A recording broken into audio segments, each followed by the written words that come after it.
Donc, deuxième vidéo sur le processus de décision, donc processus de décision contextuel. Nous allons parcourir ce processus en 4 étapes: l'évaluation des risques, concevoir le processus de décision complexe, et enfin réfléchir à une post-démocratie adéquate.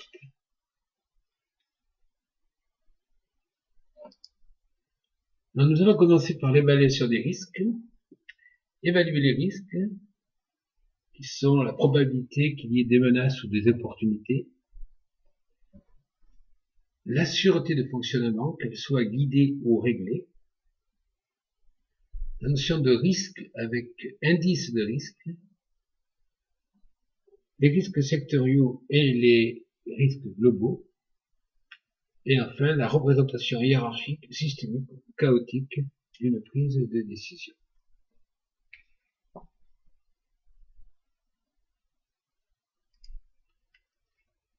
Alors nous allons passer par quelques définitions pour bien se comprendre. Les accidents, les incidents, les risques, les dangers, les indices de risque sont des notions qui se complètent, qui se précisent les unes des autres. Le risque est la probabilité qu'une menace se concrétise ou qu'une opportunité disparaisse. Évidemment, cette définition est une définition arbitraire, il suffit qu'on s'entende pour la conserver. Le risque n'est donc pas un danger, ni une menace.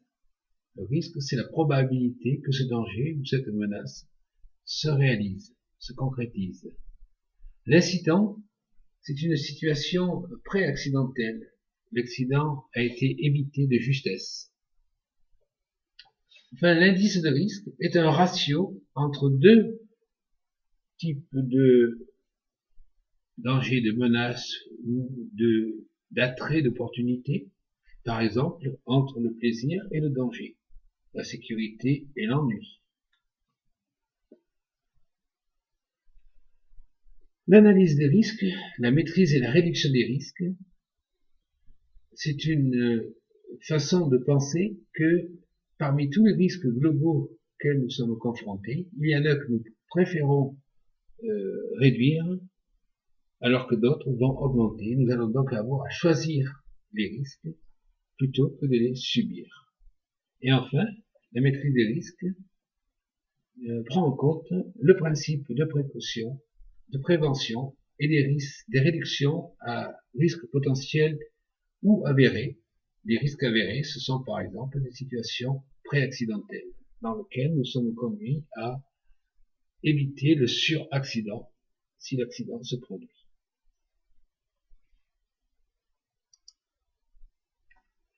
Alors nous allons maintenant faire une petite introduction au management par les risques. Et nous allons progressivement aller de réduire le risque majeur vers choisir les risques à affronter dans une vision multipolaire et équilibrée entre menaces et opportunités, et puis finir par pouvoir choisir son modèle de pensée en fonction du contexte. Alors si réduire le risque majeur est une approche monopolaire, la façon de penser la pluralité va nous obliger à sortir du modèle déterministe cause-effet mécanique qui prévaut dans la plupart des analyses de prise de décision. Nous allons aller vers des logiques de régulation systémique, comme l'homéostasie, ou des logiques divergentes, innovantes, de type chaotique.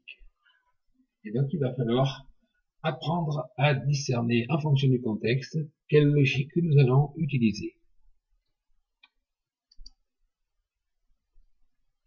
Dans la pensée usuelle, hiérarchiser les risques, essentiellement les menaces, sans prendre en compte les opportunités, avec la volonté de réduire les risques majeurs, le risque majeur, en traitant des causes majeures, avec la règle de cette efficacité mécaniste du Pareto. 80% des effets peuvent être réduits en traitant 20% des causes, type et essentiellement mécaniste. Par exemple, dans le cadre de la panne de voiture, eh bien, nous avons à choisir entre une panne d'essence, une panne d'électricité ou un manque d'air. Et suivant le cas, eh bien, si la panne d'essence se confirme, ce n'est pas en rajoutant d'électricité, en changeant la batterie, que l'on va régler le problème. Donc il va falloir agir en réduisant ou en supprimant la cause. C'est la pensée mécaniste. Et nous allons avoir à quitter cette forme de pensée dans les contextes qui le nécessitent.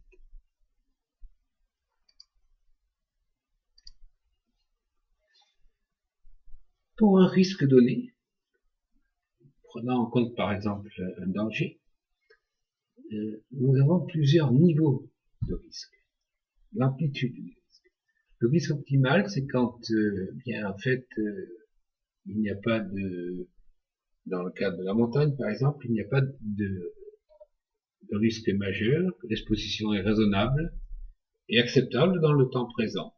Il suffit de garder une vigilance adaptée à la criticité, et là, nous allons pouvoir déléguer facilement principe d'autonomie, de délégation et de responsabilisation des acteurs. Mais il peut y avoir un risque important qui se manifeste, mais il est potentiel, il est à plus long terme, quelques heures par exemple. On va avoir par exemple une forte exposition ou une situation accidentelle possible, telle que l'arrivée d'un orage ou une grande pente de neige qui se déstabilise par le vent. Nous ne sommes pas encore en situation pré-accidentelle. Il y a une anticipation possible et adapter les ressources à la criticité si on a la possibilité de faire évoluer la nature du groupe. Le principe de précaution et de prévention, d'implication et de responsabilisation est majeur ici. Et il faut partager cette information, prendre, orienter de manière collective les choix quand c'est possible. Et enfin, il y a un troisième niveau de risque qui est la situation pré-accidentelle. Nous sommes par exemple sur une crête rocheuse, l'orage menace, il peut y avoir des éclairs qui tombent à tout moment. Eh bien, on va changer complètement de mode de pilotage avec une vigilance maximale, anticipation du suraccident et une prise de risque optimisée. Alors très souvent dans ce cas de configuration, la plupart des personnes sont complètement paralysées par la peur et donc le pilote va s'engager seul et va faire bien souvent l'opposé de ce que souhaite faire le groupe, car la peur est très mauvaise conseillère. Donc il y a un principe d'engagement, d'efficacité aux dépens de l'efficience et de la solidarité.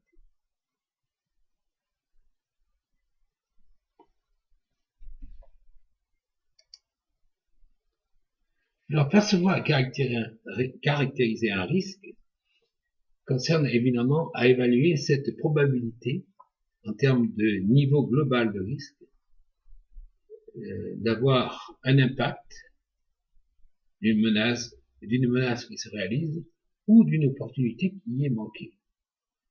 Et il y a plusieurs facteurs de risque. La logique mécaniste cherche à identifier le facteur de risque majeur que l'on va s'efforcer de réduire en laissant de côté les autres. L'approche systémique va considérer plusieurs facteurs qui seront par leur conjonction facteurs d'un impact, c'est-à-dire menace réalisée ou une opportunité manquée. Et enfin, la dimension chaotique va considérer que ces facteurs de risque comportent chacun une part de menace et une part d'opportunité, et que l'ensemble de ces facteurs va jouer dans une logique multiplicative qui fait que nous pouvons, à la différence du traitement d'une panne de voiture, jouer sur l'un des facteurs pour influencer les résultats d'un autre facteur. Et nous aurons donc à prendre en considération 2, 3, 4, 5, 6 facteurs simultanément pour pouvoir maîtriser le niveau de risque global.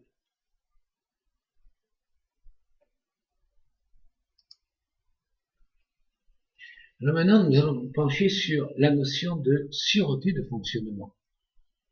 Quand on regarde sur une échelle qui va de 10 puissance moins 2 à 10 puissance moins 6 en termes de probabilité, on voit que suivant les types d'activités, le niveau de risque est plus ou moins grand. Le nucléaire, l'aviation civile sont des environnements, des contextes où la probabilité d'accident est très très faible. On est dans les 10 puissance moins 6.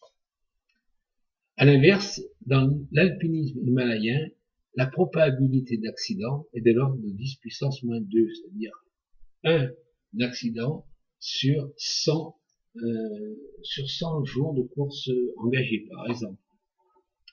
L'ULM est un risque un peu moindre, puisqu'il est un 1 pour 1000. La chimie, la sécurité routière se trouve autour de 10 puissance moins 4.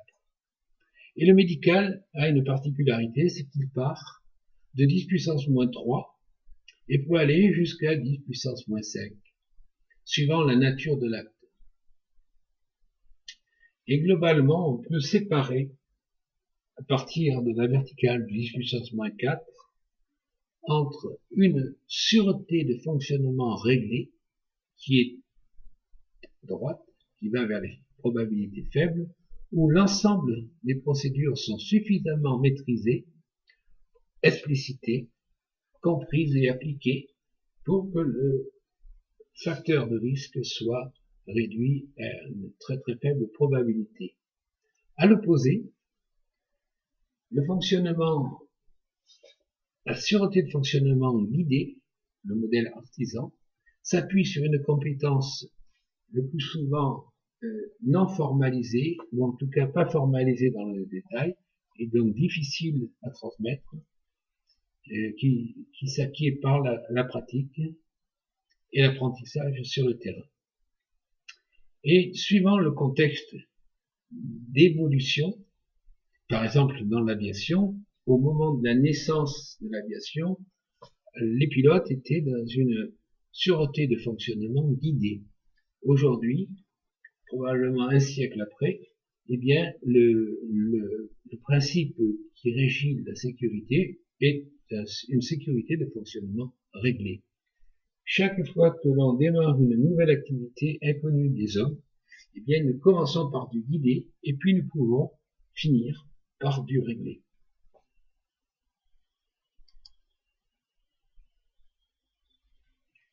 Alors, l'indice de risque, par exemple, le risque côté plaisir avec la notion de danger ou sécurité et plaisir dans l'autre côté, montre que si l'on prend, par exemple dans cette figure, 6 facteurs qui sont multipolaires, eh bien, ces facteurs auront chacun une part d'opportunité, ce sont les facteurs verts, 0,25, 0,5, et puis une part de menace, qui sont les facteurs 8, 4, 2, concernant le premier facteur qui est le T, et puis ainsi de suite. Pour chacun des facteurs, nous aurons des sous-facteurs qui seront équilibrés en menaces et opportunités. Et en fonction de l'ensemble des produits de ces facteurs, eh bien, nous aurons un indice de risque qui sera d'une valeur 1 à une croissance exponentielle, donc qui va de 1 jusqu'à 64 par exemple, et de l'autre côté identique. Et la zone de risque optimal, c'est-à-dire la vigilance, risque acceptable et risque 2 d'anticipation, on a le temps de réagir, va se situer autour de la valeur 1 du produit de ces différents facteurs. Et nous voyons que nous pouvons corriger un indice de menace fort, par exemple pour le T, qui se trouverait à 4, en utilisant ou en régulant d'autres facteurs, le G, le B, en les faisant descendre vers le vert pour rééquilibrer le poids global de cet indice de risque à une valeur voisinant les 1.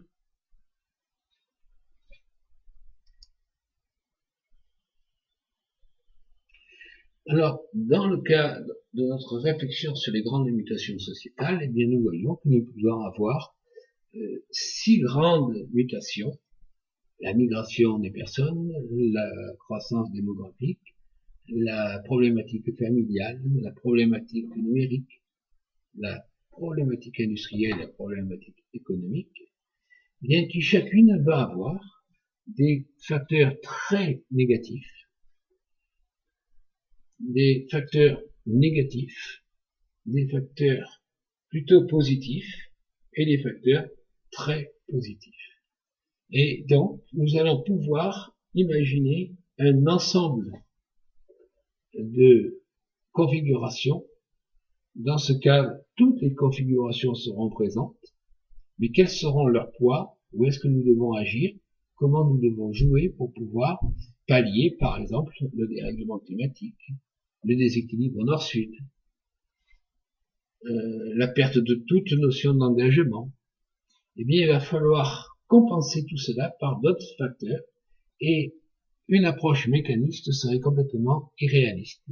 Par exemple, si on devait se positionner et se focaliser que sur un seul problème, dérèglement climatique, eh bien, nous louperions tous les autres facteurs qui nous permettraient justement d'améliorer et de réduire ce dérèglement climatique. Car, quelle que soit la mutation sociétale sur laquelle on va prendre en compte des actions concrètes, va jouer sur l'ensemble des mutations qui sont présentes et identifiées. Cette approche-là est une approche chaotique qui est évidemment très éloignée des approches mécanistes.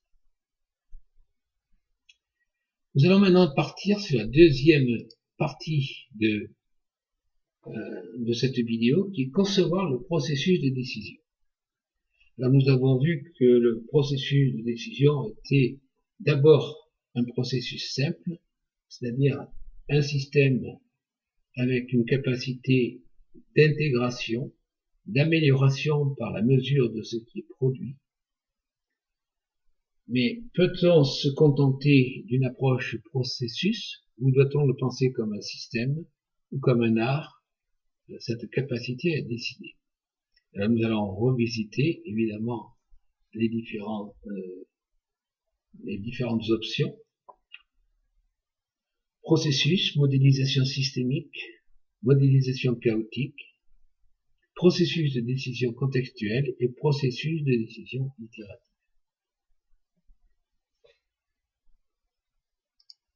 Donc je rappelle que le processus de décision, vu comme un processus avec une amélioration intégrative, va comporter, par exemple, 5 étapes: la collecte de l'information, l'évaluation des risques globaux, la décision de la solution, des stratégies et des moyens, puis la communication qui va activer la décision, la faire agir, et enfin, il va falloir surveiller la pertinence de la prise de décision, comme la pertinence des actions qui sont engagées pour faire vivre et aboutir cette décision. Alors, nous ne rentrons pas dans les détails qui vont permettre de caractériser ces 5 étapes, en sachant que nous allons avoir à faire varier les méthodologies de collecte, d'évaluation, de décision, de communication et de surveillance en fonction du contexte.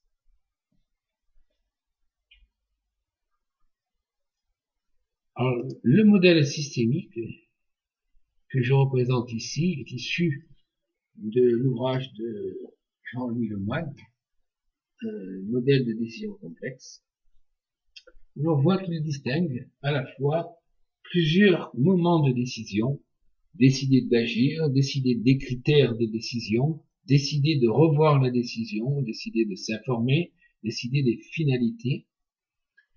Il fait la différence entre la réalité, que moi je préférerais nommer le réel, car dès qu'on a une notion de réalité, de représentation, on a déformé le réel. La réalité perçue, la réalité voulue, qui est la finalité, à travers des informations brutes, des informations formatées, mais même les informations brutes sont déjà des informations préformatées à travers les grilles d'analyse que nous allons utiliser pour pouvoir les collecter.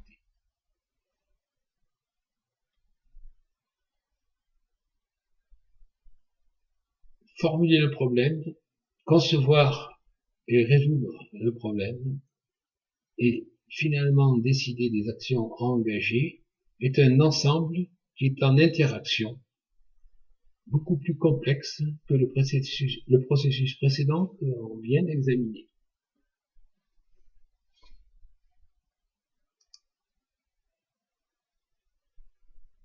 Alors, en allant vers un management contextuel, en fonction du niveau de risque, eh bien, on peut imaginer ce quadripôle qui est réalisé dans un volume, c'est-à-dire un tétraèdre, qui lui-même va se condenser de manière fractale sur un autre niveau d'organisation, que j'ai nommé le management autonome.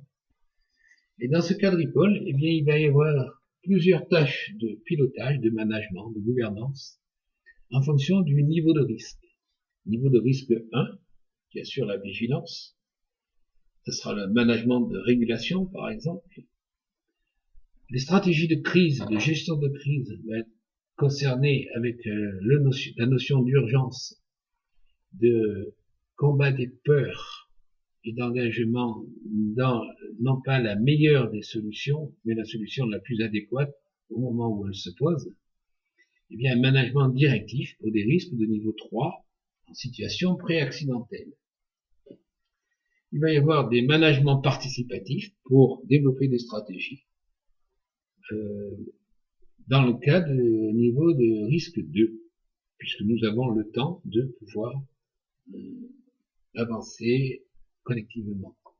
Il est évident que le management de régulation est lui aussi fortement collectif, coopératif, puisqu'il s'agit de valider les règles de prise de décision, l'éthique, les valeurs, la déontologie, qui fait partie ou ne fait pas partie de l'équipe, et quelles sont les conditions d'intégration et de sortie de l'équipe,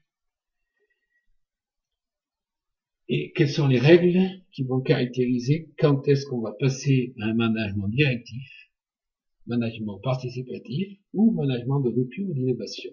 Ça, c'est le quatrième pôle, qui est un risque de niveau 3, lui aussi, mais qui demande de la réflexion parce que l'innovation a un caractère vraiment imprévisible des résultats qu'elle va engager. C'est pour ça qu'il va falloir souvent œuvrer par expérimentation locale avant de généraliser.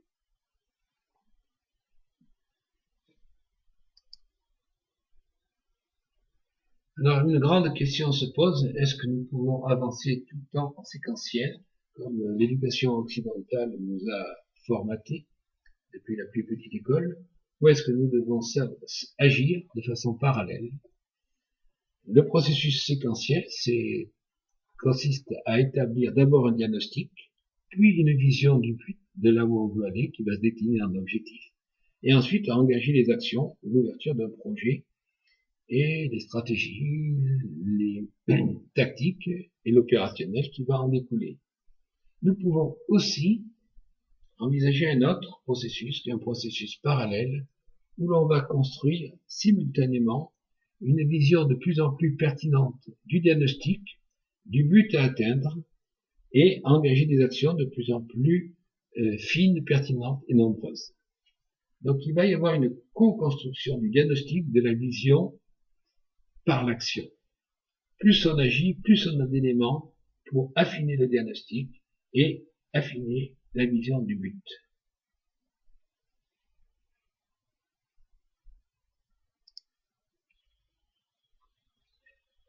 Une autre façon d'imaginer cette approche parallèle est de combiner le parallèle et le séquentiel en faisant un quadripôle qui va petit à petit affiner de manière séquentielle les quatre pôles qui sont celui du diagnostic, du pilotage du projet, de l'identification et de la qualification des ressources et de la prise en compte du contexte et de l'écologie du projet. Donc connaître le contenu culturel du projet, quelle est la problématique que l'on va se poser, et le premier pas, ensuite on va engager un travail de création du besoin partagé de changer, créer une vision partagée du futur, identifier les ressources et les compétences nécessaires, définir le contexte interne et externe, qu'est-ce qui fait partie du projet, qu'est-ce qui n'en fait pas partie.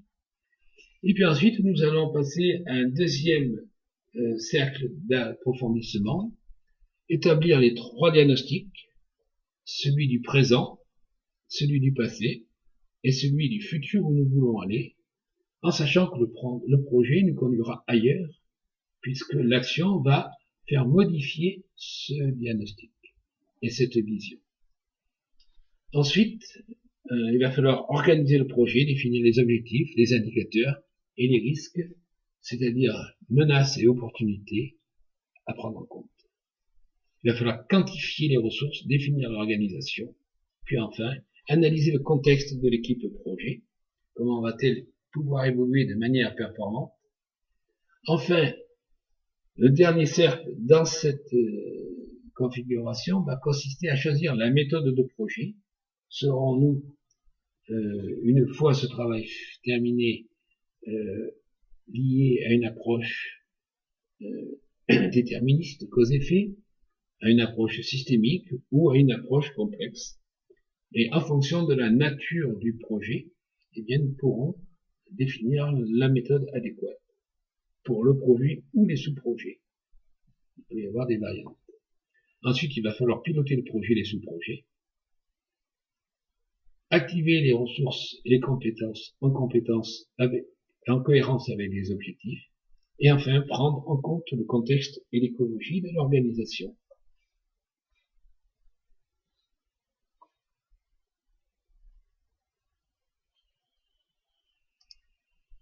Donc maintenant, nous allons approfondir le processus de décision complexe. Dans le cadre de l'innovation, de la conduite du changement, de la mobilisation collective, de l'accompagnement, de la gouvernance territoriale et de l'implication citoyenne.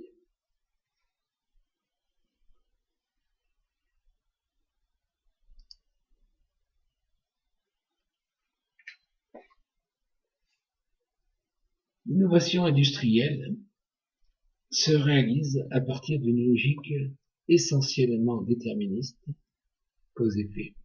On a besoin de créer le nouveau produit, la nouvelle source de revenus. Ou alors, du côté artistique, il va falloir imaginer la nouvelle création, spectacle vivant par exemple, qui va permettre d'attirer un nombre de spectateurs suffisant et pour permettre à l'artiste ou au groupe d'artistes concernés d'aller au bout de leur projet. L'innovation sociale se situe à la frontière entre les deux, et cette frontière elle a une grande épaisseur en fait, car elle va recouvrir toutes les problématiques d'innovation qui impliquent que beaucoup de personnes soient concernées et acteurs de cette innovation sans qu'elle soit préformatée par un leader d'un côté ou de l'autre. Et l'idée principale de ce processus, c'est de discerner plusieurs problématiques, de faire travailler de manière parallèle ou séquentielle chaque groupe d'acteurs sur une problématique et ensuite de faire rencontrer ces problématiques en termes de diagnostic, de vision du futur et d'action. Que chaque équipe s'approprie les autres problématiques. Alors évidemment, on peut le faire d'une manière séquentielle ou en parallèle, à condition d'avoir un dispositif approprié. On pourra nourrir ce parcours d'innovation sociale par des apports du monde sensible, de là, par des regards méta, processus cognitifs et méthodes qu'on utilise, par une ouverture culturelle, philosophique, des spectacles, des films. Et nous allons non pas avoir comme finalité, une idée nouvelle, mais un système d'idées innovant et organisé.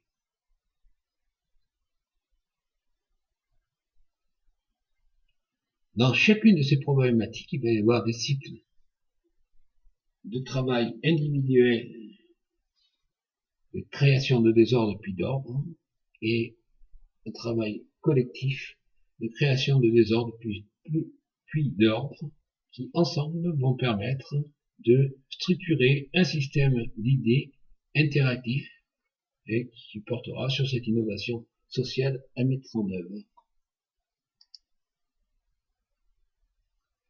Concernant la conduite du changement et l'accompagnement, il est important de bien prendre en compte cette notion qu'on a déjà visitée, qui est franchir la vallée du désespoir, où un leader se trouve, lui, ayant déjà quitté l'optimisme infondé, étant descendu dans cette vallée, au moment où il est réconforté par une dynamique de projet, il sait où il faut aller. Il va falloir qu'il implique des personnes qui sont encore à l'état A et qui vont avoir à descendre dans cette vallée avant de s'impliquer. Donc il va falloir que le leader se synchronise à nouveau avec la population à laquelle il s'adresse. Il s'agit d'une personne au début, après ça peut être le groupe de militants qui va devoir se synchroniser et descendre, accompagner la descente des personnes qui ne sont pas encore sensibilisées pour pouvoir les mobiliser dans une dynamique collective positive.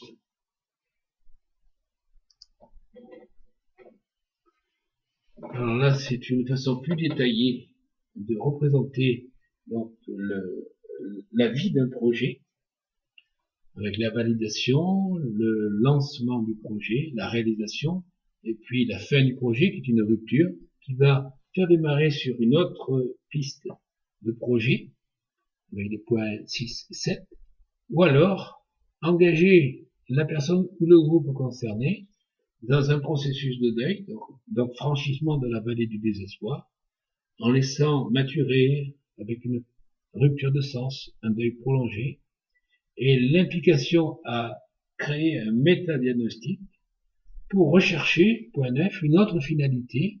Ce sera un changement de deuxième ordre, et il va falloir à ce moment-là créer, se mobiliser pour inventer un autre futur, une autre sorte de projet qui ne seront pas des répétitions de ce qui est déjà connu.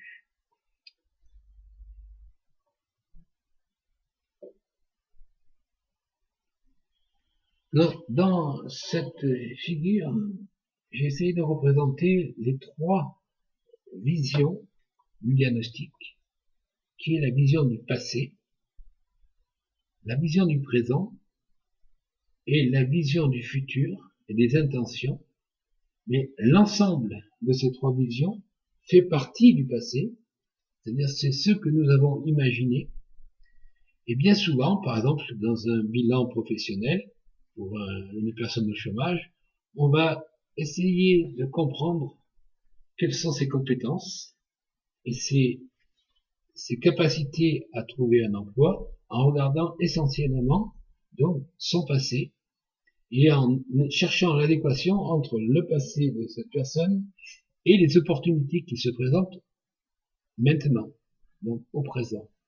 Par contre, il est très difficile d'engager la réflexion sur quelle est la vision du futur pour les 5, 10 ou 15 années de travail et qu'il va falloir construire pour nourrir les choix en termes d'opportunités, de menaces, de vision de la cible, de vision des enjeux et de la vision du chemin à parcourir. Cet ensemble constitue le diagnostic avec la mémoire du passé et la mémoire du futur. La mémoire du futur, c'est bien la construction de ce chemin que l'on voudrait vivre ou des chemins possibles Et notre imagination va permettre de bâtir, à partir de ce diagnostic, une vision du présent et la prise en compte de l'écosystème, c'est-à-dire comment nous allons intégrer dans ce qui nous entoure, avec les moyens dont on dispose, à la fois le court terme, le moyen terme et le long terme, avec des objectifs multiples de résultats et d'échéances, des plans d'action, des expérimentations et un bilan régulier pour voir comment l'imagination qui va progresser reste en adéquation avec le diagnostic global établi au point de départ, ou alors s'il faut faire évoluer à la fois cette vision du futur et la vision du présent.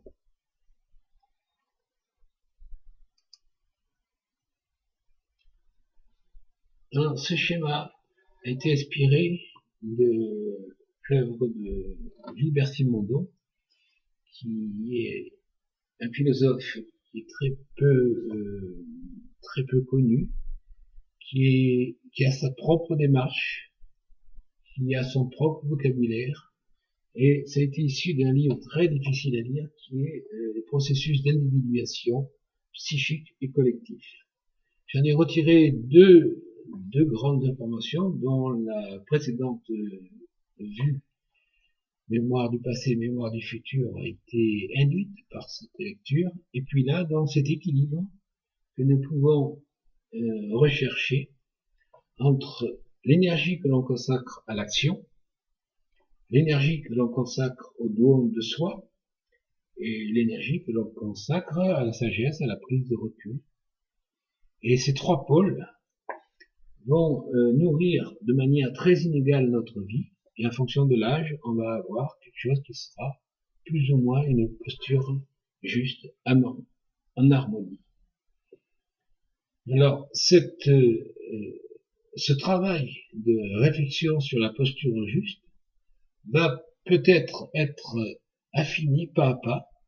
Nous allons passer de cette figure déjà un peu compliquée à cette figure un peu plus complexe, où on va reconnaître que dans chacun des pôles, il y a une échelle de complexité, d'action, et qui va permettre d'affiner l'énergie et sous quelle forme on va la donner pour s'engager dans l'action, pour s'engager dans le don de soi et pour prendre du recul pour une posture de sagesse.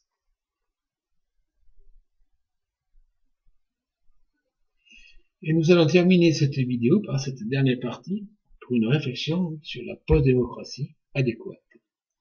Alors, différence entre optimal et adéquat. Une décision est optimale si c'est la meilleure, indépendamment de tout contexte. Une vision assez mathématique, scientifique de la prise de décision. La décision adéquate, c'est une décision qui n'est pas optimale, mais qui est la meilleure que l'on peut prendre au moment où elle se prend. Par exemple, dans le cadre de la loi pour le mariage pour tous, il est probable que c'est la décision la plus mauvaise qui aurait pu être imaginée, puisqu'elle a conduit à une stigmatisation et à ne pas traiter des problèmes de fond qui se posaient. Par contre, est-ce qu'il était possible de prendre une décision meilleure?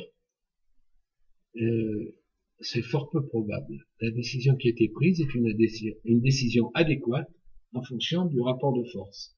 De la même manière qu'en 1974, Simone Veil a fait passer sa loi concernant l'avortement et la légalisation de l'avortement, en prenant en compte non pas le désir de liberté des femmes, mais simplement réduire la souffrance, les enjeux dramatiques de mortalité. Donc c'était aussi une décision adéquate et non optimale.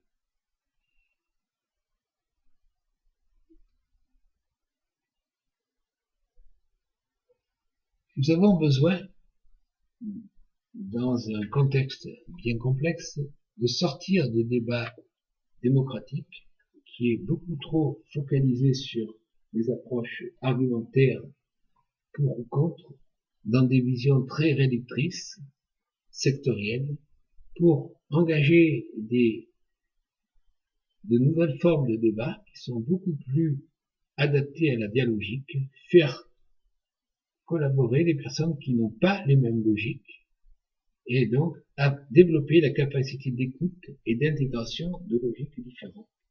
Ça organise un débat de manière tout à fait différente du débat démocratique. C'est un débat qui va se transformer en discussion profonde, et nous allons voir quelques règles d'application de cette dialogique qui va nous permettre d'être en adéquation au contexte. Nous allons aussi regarder donc les processus majeurs de gouvernance, la gouvernance de la gouvernance, la médiation et l'éducation à la gouvernance, qui est l'éducation citoyenne, qui devrait être le rôle de tout pouvoir organisé de manière en action ou dans la logique de minoritaire, et ensuite les stratégies de développement et les performances des collectivités territoriales qui relèvent de l'économie de la redistribution. Et puis en fait, comme dernier point, bien développer une économie citoyenne, car nous savons que dans les années qui viennent, eh bien l'économie de la redistribution va être drastiquement réduite.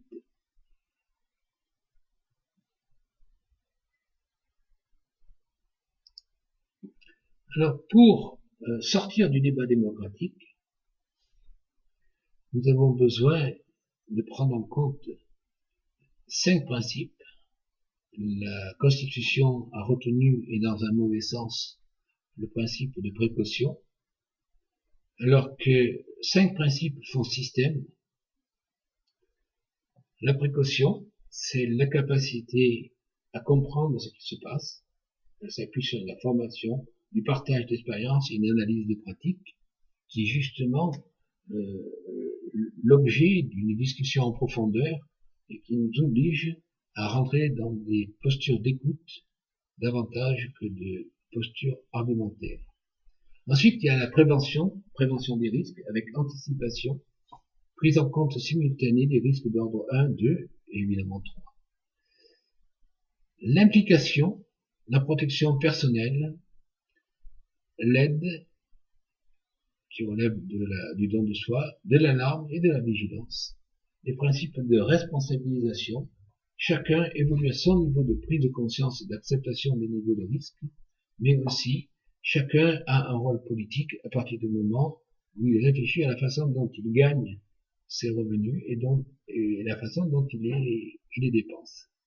Et puis en fait, le dernier principe, qui est le principe de solidarité, de souci de vigilance et de soutien aux autres, effet de la pyramide dans le cadre du bénévolat, où chacun aide celui qui est à un niveau juste un peu en dessous. Et puis, les problématiques d'éthique, de déontologie et d'adaptation au niveau du plus faible. Ces 5 principes font système. Ils doivent être mis en œuvre simultanément et en permanence.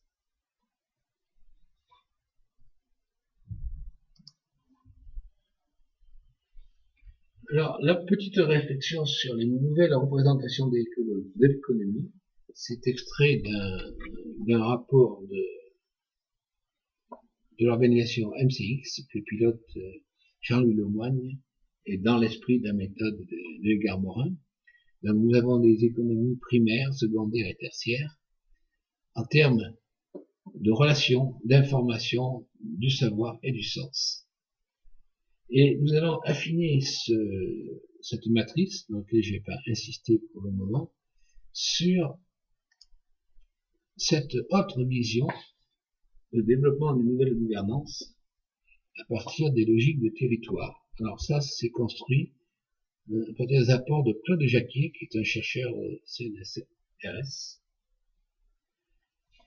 Les logiques de territoire constituent un rassemblement d'hommes, de femmes, dans le cadre d'institutions, de milieux, avec une atmosphère. Et on peut y distinguer, donc ça c'était la présentation de Claude Jacquier, 5 grands pôles, qui est l'économie marchande, l'économie illégale, mafieuse, qui ne respecte pas les lois d'imposition, par exemple, dans le cadre des multinationales qui font faire imposer leurs bénéfices dans des États facilitants. L'économie centralisée, c'est-à-dire l'économie de la redistribution, qui aujourd'hui pèse de l'ordre de 57% en France, qui est excessivement élevé, et qui conduit à réduire l'initiative d'entreprise, et qui aussi va être confronté à une réduction drastique dans les années qui viennent.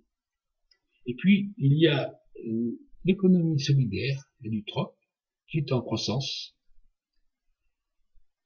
Quand on regarde l'économie des marchés courts, des circuits courts, on a une croissance de 13-15%, ce qui est très très appréciable dans un marché globalement atone.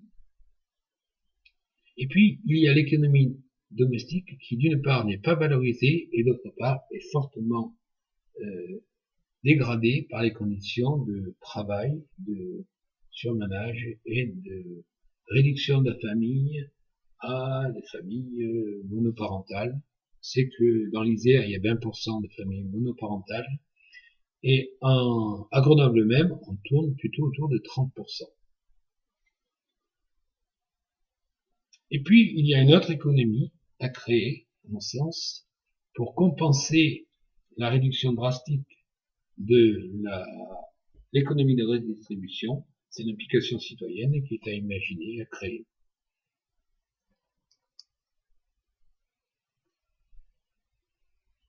Alors là, je représente un ensemble de quadripoles qui ont caractérisé ma démarche depuis les années 2010 jusqu'aux années 2012. Et simplement pour donner une idée des 3 grands quadripoles en vert qui sont des stratégies personnelles à mettre en œuvre, dont le quadripole du milieu, le temps, la gratuité, la décision et l'adaptation sont probablement les 4 pôles les plus importants, initiaux à mettre en œuvre. Et puis les pôles en bleu, qui sont des pôles qui singularisent chaque acteur et le positionnent dans une certaine culture, une certaine façon de penser le monde.